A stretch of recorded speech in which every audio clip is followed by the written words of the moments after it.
우리 한 목소리로 함께 읽도록 합니다. 롯이 나가서 그 딸들과 결혼할 사위들에게 말하여 이르기를 여호와께서 이 성을 멸하실 터이니 너희는 일어나 이곳에서 떠나라 하되 그의 사위들은 농담으로 여겼더라. 아멘. 하나님은 소돔과 고모라의 죄악을 심판하시기 위해 그 땅 가운데 천사들을 보내셨고, 그 가운데 오늘 본문은 롯에게 주어진 마지막 경고와 탈출 명령의 장면을 오늘 본문이 그리고 있습니다. 하지만 롯의 가족은 이 전해진 하나님의 말씀을 가볍게 여기거나 혹은 망설이는 반응을 보이죠.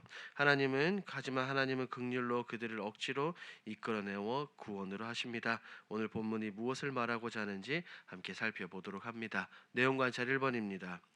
천사들이 롯에게 예고한 내용은 무엇입니까? 천사들의 롯에게 이 소돔의 죄악이 극에 달했기 때문에 하나님의 심판이 그곳에 임할 것이라 경고하며 롯의 가족들과 함께 성 밖으로 대피하라고 말씀하십니다. 하나님께서 이 성을 반드시 멸하기로 작정하셨기 때문입니다. 내용 관찰 2번입니다.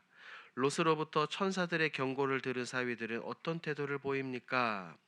롯이 장차 이 성이 멸망할 것을 그들에게 알리자 그의 사위들은 그 말을 어떻게 받아들였습니까? 오늘 읽은 말씀을 보니 그 말을 농담으로 여깁니다. 하나님의 심판에 대해 진지하게 반응하지 않고 그것을 가볍게 여기며 믿지 않는 태도를 보였던 것이죠. 이 부분은 연구와 묵상에서 조금 더 자세히 살펴봅니다. 연구와 묵상입니다. 롯의 사위들은 왜 심판의 경고를 농담으로 여깁니까? 천사들이 롯을 통해 전한 하나님의 경고는 어떤 경고였습니까? 결코 가볍지 않은 생명과 심판의 메시지였습니다. 하지만 롯의 사위들의 롯의 이 경고를 진지하게 받아들이지 않고 오히려 농담처럼 여겼어요. 왜 그럴까요? 몇 가지를 한번 생각해 볼 수 있겠죠. 그 이유는 첫째로 하나님 말씀에 대한 경외심이 완전히 무너졌기 때문입니다. 소돔이라는 도시의 문화와 분위기 속에서 그들은 거룩, 심판, 경고와 같은 하나님의 말씀은 현실성이 없는 이야기로 전락해졌습니다. 말씀이 들려와도 그것을 영적인 실제가 아니라 한낱 말장난처럼 여기는 태도는 죄의 환경에 굉장히 오래 머무른 사람들의 특징인 거죠. 두 번째, 평소에 말씀을 가까이 하지 않았기 때문입니다. 하나님의 말씀이 하나님의 경고가 갑자기 들렸을 때 말씀에 익숙한 사람은 그 말씀에 민감하게 즉시 반응하지만 말씀과 단절된 사람들은 어떻습니까? 그 말씀이 전혀 와닿지 않고 어색하게 들리며 결국에는 내가 살아가는 현실과 동떨어진 말로 받아들이게 되는 거죠. 세 번째입니다. 죄에 젖은 삶은 하나님의 음성을 굉장히 가볍게 여깁니다. 심판에 대한 감각을 무디게 하는 거죠. 그렇기 때문에 이 사회들은 심판의 경고를 농담으로 여겼습니다. 심판의 경고는 유쾌하지 않고 불편하게 만들기 때문입니다. 이처럼 롯의 사위들이 보인 반응은 단순한 말씀에 대한 오해가 아니죠. 하나님의 말씀을 철저하게 무시하고 자기 방식대로 살던 자들, 결국 하나님의 경고 앞에 이 놀라운 심판의 말씀 앞에 무감각하게 반응하는 모습을 보입니다. 이런 사위들의 장면은 오늘을 살아가는 우리들에게도 굉장히 진지하게 질문을 던지고 있습니다. 예를 들면 이것입니다. 당신은 지금 하나님의 말씀을 얼마나 진지하게 대하고 있습니까? 라는 질문이에요. 또 하나, 죄에 익숙해진 나의 마음은 하나님의 경고를 듣고도 외면하고 있지는 않습니까? 라는 질문을 우리 스스로에게 던질 수 있어요. 하나님의 말씀은 때때로 우리를 회복시키고 소생하고 우리를 위로하는 따뜻한 말씀이긴 하지만 때로는 경고의 나팔이 되기도 합니다. 경고의 나팔. 이 말씀을 가볍게 여기면 결국 피할 길도 잃게 된다는 귀한 깨달음을 오늘 이 본문을 통해서 우리는 깨달을 수 있게 되는 겁니다. 느낀 점입니다.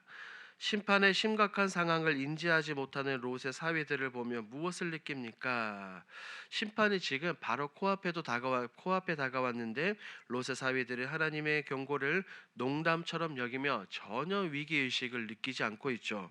이런 이들의 모습을 보며 하나님의 말씀을 듣고도 반응하지 않는 인간의 완고함, 죄에 길들여진 마음이 얼마나 무서운 결과를 초래하는지 다시 한번 본문을 통해서 깨닫게 됩니다. 하나님의 말씀은 분명했죠. 그리고 그들에게는 분명한 구원의 기회는 열려 있었지만 그 말씀을 가볍게 여긴 태도 하나로 사위들은 스스로 구원의 문을 닫아버렸습니다. 경고는 들었지만 마음이 열리지 않았던 것이죠. 이 모습을 보며 오늘 우리 역시 반복되어서 살아가는 이 죄의 환경 속에서 하나님의 말씀을 가볍게 대하거나 익숙함에 젖어 심각하게 받아들이지 못하는 부분은 없는지 스스로를 돌아보게 됩니다. 하나님의 말씀은 지금도 살아 역사하시고 경고하고 생명을 살리기 위해서 우리에게 언제나 주어지는 하나님의 놀라운 말씀입니다. 이 경고에 민감하게 반응하는 사람들만이 구원과 회복의 길로 나아갈 수 있다는 것을 오늘 본문을 통해서 깨닫게 되죠. 적용입니다. 하나님께서 경고하시는 말씀에 깨어 있지 못해 무시했다가 어려움을 겪은 적은 언제입니까? 우리는 때때로 신앙생활을 하면서 이런 경우들을 많이 경험하게 됩니다. 삶의 어느 순간 하나님의 말씀을 통해 분명히 경고와 감동을 받았지만 이것을 그냥 넘기는 거죠. 지금은 괜찮겠지. 이 정도는 별 문제 없을 거야 라며 그것을 무시하거나 가볍게 여겼던 일들이 제법 많습니다. 이런 경험들을 생각해 보면 성경에 떠오르는 인물 가룟 유다가 있습니다. 우리 주님은 식사 중에 너희 중 하나가 나를 팔리라 하고 제자들에게 경고하셨고 심지어 떡과 함께 그것을 적셔 주시며 어떻게 보면 유다에게도 마지막 기회를 주셨어요. 하지만 유다는 이 주님의 경고를 가볍게 여기고 자신이 생각한 대로 자기의 계획대로 끝까지 밀어붙인 끝에 어떻게 됩니까? 예수님을 배반하고 돌이킬 수 없는 비극을 맞이하게 되죠. 하나님의 말씀은 가볍게 흘려들어도 괜찮은 조언이 아니라 생명과 우리 회복과 소생을 위한 진지한 초청이라는 것을 우리는 기억해야 합니다. 마지막 결단입니다. 하나님의 심판을 기억하며 죄를 즉시 회개하고 끊어내기 위해 무엇을 실천하겠습니까?